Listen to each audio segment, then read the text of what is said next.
Hello student. मैं प्रमोद कुमार उपाध्याय स्वागत करता हूं अपने यूट्यूब चैनल प्रदीप क्लासेस 4169 में। आज मैथमेटिक्स क्लास 10th में प्रश्नावली 10.2 वृत्त का उदाहरण कर रहे हैं। और इसके पहले प्रश्नावली 10.1 खत्म हो चुका है। दोनों प्रमेय खत्म हो चुके हैं। क्वेश्चन लिखे उदाहरण में, सिद्ध कीजिए कि दो संकेंद्रीय वृत्तों में ऐसे दो वृत्त हैं जिनका केंद्र एक समान है। बड़ा वाला वृत्त C2, छोटा वाला वृत्त C1 एक ही केंद्र है। संकेंद्रीय मतलब एक केंद्र होगा। बड़े वृत्त की जीवा जो छोटे वृत्त को स्पर्श करती है। बड़े वृत्त की एक जीवा है AB। जीवा मतलब जो वृत्त को दो भागों में बांटती, बराबर भागों नहीं, दो भागों में बांटती है। AB जीवा जो है बड़े वृत्त को दो भागों में बांट रही, बराबर नहीं, दो भागों में, एक छोटा वाला पार्ट एक बड़ा वाला पार्ट, तो दो भागों में बांट रही है, वो जीवा है। और जो बड़े वृत्त की जीवा है वो छोटे वृत्त को P पॉइंट पर स्पर्श करती है। तो पूछ रहा है कि जहां स्पर्श करती है, क्या स्पर्श बिंदु को समद्विभाजित करती है, मतलब क्या AP और BP आपस में बराबर हैं, ये पूछ रहे हैं। तो यहां पर देखिए, हमको सिद्ध करना है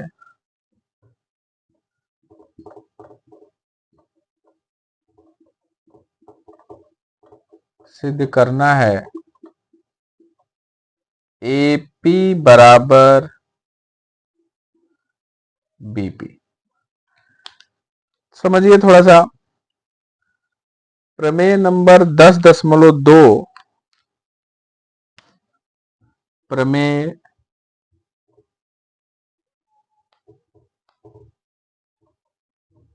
10.1 के अनुसार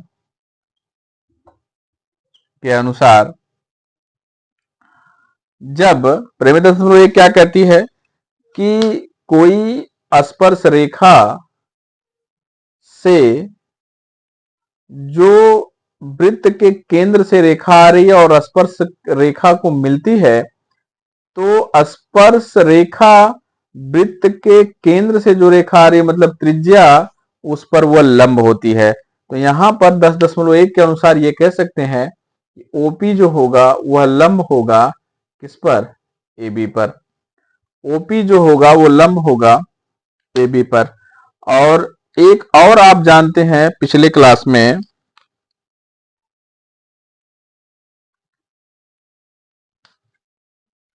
एक और जानते हैं, केंद्र से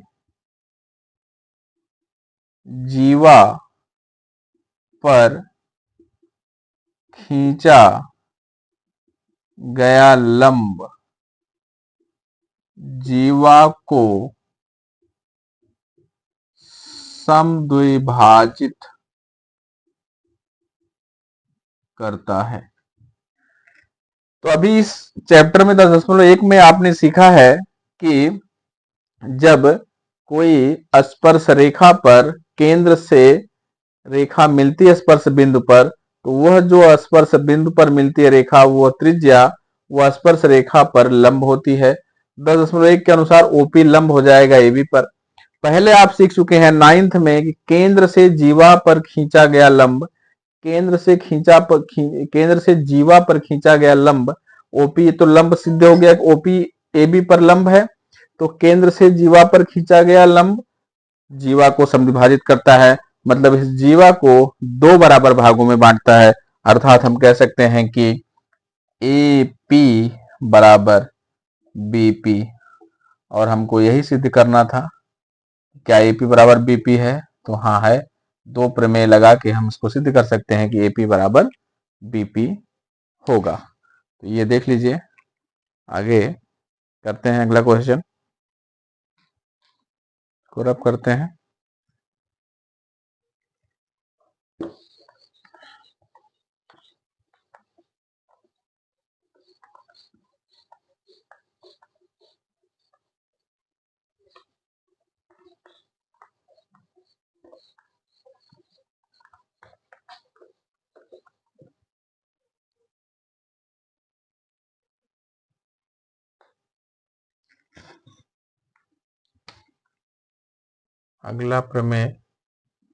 अगला उदाहरण है 10.2।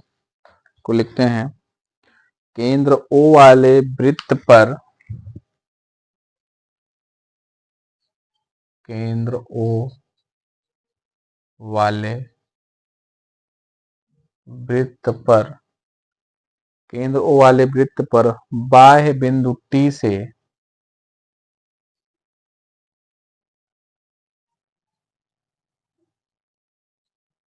बाह्य बिंदु T से दो स्पर्श रेखाएं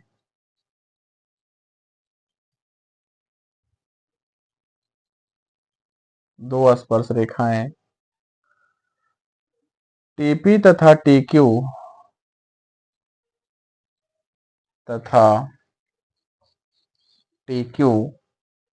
खींची गई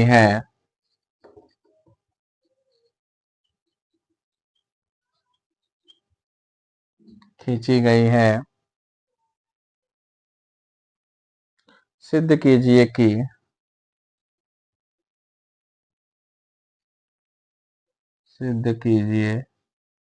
कि कोण PTQ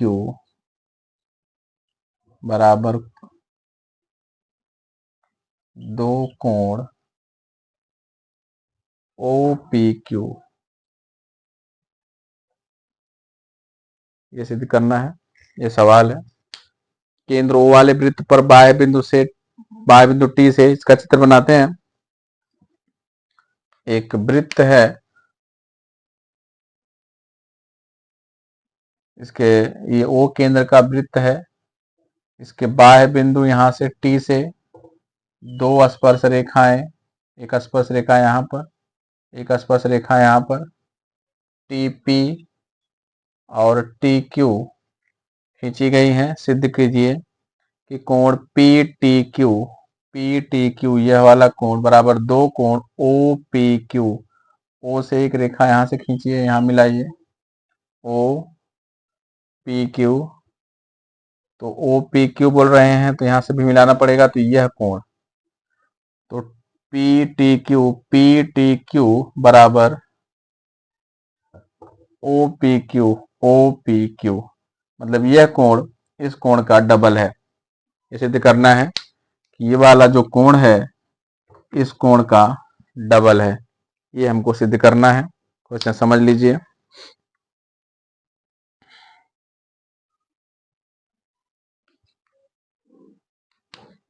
तो माना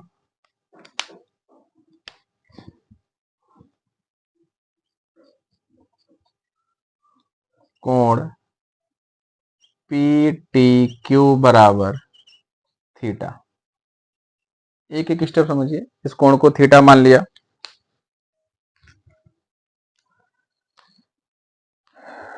अब देखिए प्रमेय 10.2 से किसी वृत्त के बाह्य बिंदु से खींची गई स्पर्श रेखाएं आपस में बराबर होती हैं। प्रमेय 10.2 बताता है, तो 10.2 से TP बराबर TQ, वृत्त के बाह्य बिंदु से खींची गई दोनों स्पर्श रेखाएं आपस में बराबर होती हैं। ये प्रमेय नंबर 10.2 है, तो TP बराबर हो जाएगा TQ के, ये आपस में दोनों बराबर हैं, तो एक त्रिभुज बन गया। कौन सा त्रिभुज? PTQ त्रिभुज, PTQ चूंकि इसलिए तो त्रिभुज PTQ एक समद्वि बाहु त्रिभुज है। क्योंकि यह रेखा और यह रेखा बराबर हैं, तो ये जो त्रिभुज हो गया वो समद्विबाहु त्रिभुज हो जाएगा। तो समद्विबाहु त्रिभुज में दो रेखाएं आपस में बराबर होती हैं, दो भुजाएं आपस में बराबर होती हैं। तो देख लीजिए, अब इनके सामने के कोण भी बराबर होंगे। इस भुजा के सामने का कोण ये और इस भुजा के सामने का कोण ये आपस में बराबर होगा। तो लिखेंगे कोण PTQ प्लस कोण TPQ प्लस कोण TQP बराबर 180 अंश। अब कोण टी पी क्यू और टी क्यू पी बराबर है, क्योंकि कोण टी पी क्यू बराबर कोण टी क्यू पी। तो ये दोनों कोण आपस में अगर बराबर हैं, इनको एक कोण लिख सकते हैं। अगर ये दोनों कोण आपस में बराबर है तो इनको एक कोण लिख सकते हैं।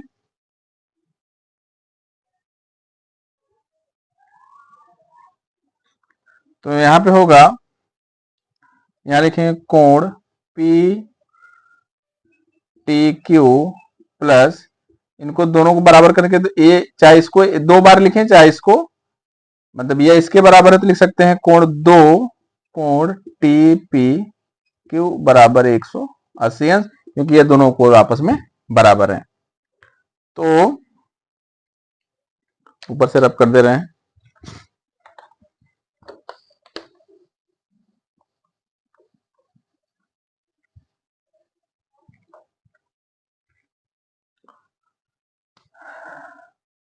पी टी क्यू और इसको माने हैं थीटा, पी टी क्यू को माने हैं थीटा, तो यहां लिखेंगे थीटा प्लस दो कोण टी पी क्यू बराबर 180 अंश। तो दो कोण टी पी क्यू बराबर 180 अंश माइनस थीटा, तो कोण टी पी क्यू बराबर 180 माइनस थीटा बटे में 2। यहां तक समझ में आया? नीचे मिटा रहे हैं।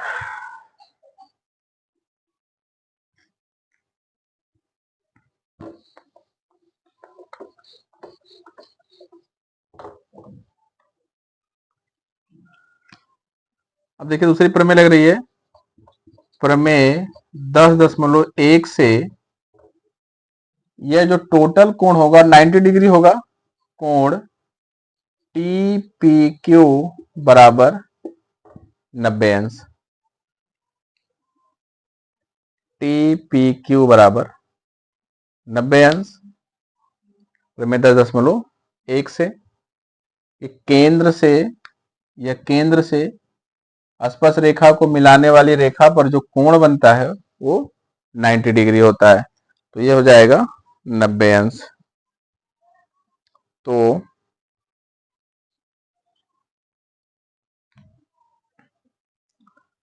अब ये टोटल कोण 90 अंश है, ये टोटल कोण 90 अंश है, और ये वाला जो कोण है यहां पर 180 माइनस थीटा बटे 2 है, तो पूरे में से इसको घटाएंगे कौन सा, तो ये छोटा वाला कोण हमको मिलेगा। तो लिखेंगे कोण ओ पी क्यू बराबर पूरा टी पी ओ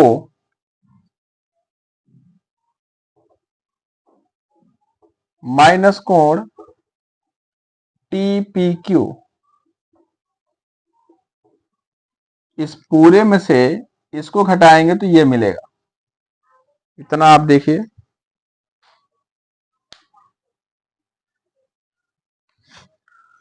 तो इसको भी नीचे का मिटा दे रहे हैं।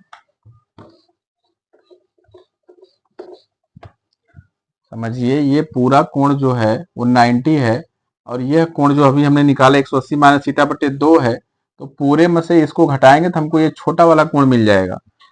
तो TPO जो है, TPO है 90 माइनस TPQ जो है वो है 180 माइनस थीटा बटे 2। इसको हल करिए,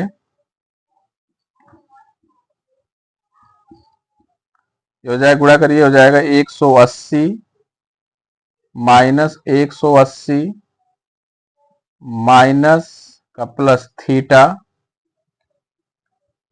पूरे के बटे 2। तो 2 इधर गुणा कर दीजिए, तो 2 गुणे ओ पी क्यू बराबर 180 माइनस 180 प्लस थीटा, ये कैंसिल हो जाएगा। और थीटा को हमने मान रखा है क्या, थीटा को माना है पी टी क्यू, तो चूंकि थीटा बराबर है कोण पी टी क्यू, तो यहां रखेंगे तो यहां है पहले से 2 कोण ओ पी क्यू बराबर थीटा बचा है और थीटा को माने हैं कोण पी टी क्यू। तो यह था सिद्ध करने के लिए और इसको लिखेंगे प्रूव्ड। देख लीजिए, यह क्वेश्चन नंबर उदाहरण नंबर 2। उदाहरण 3 करते हैं। तो ये उदाहरण नंबर 2 हो चुका है। उदाहरण नंबर 3 कुछ विशेष उदाहरण है तो उसको कल करेंगे, और उदाहरण नंबर 1 और 2 हो चुका है। आज की कुछ छोटा वीडियो है क्योंकि जो वृत्त चैप्टर है इम्पॉर्टेंट चैप्टर है, थोड़ा समझने में दिक्कत होती है बच्चों को, इसलिए छोटे छोटे वीडियो और सिस्टमैटिक ढंग से आपको समझा रहे हैं कि आपको एग्जाम में दिक्कत ना हो। तो पहला उदाहरण और दूसरा उदाहरण थोड़ा आसान थे, तीसरा उदाहरण थोड़ा विशेष है, उस पर कुछ क्वेश्चन है इसलिए उसको कल बताएंगे। और जो उदाहरण नंबर 3 और कुछ क्वेश्चन कल की वीडियो में होगा।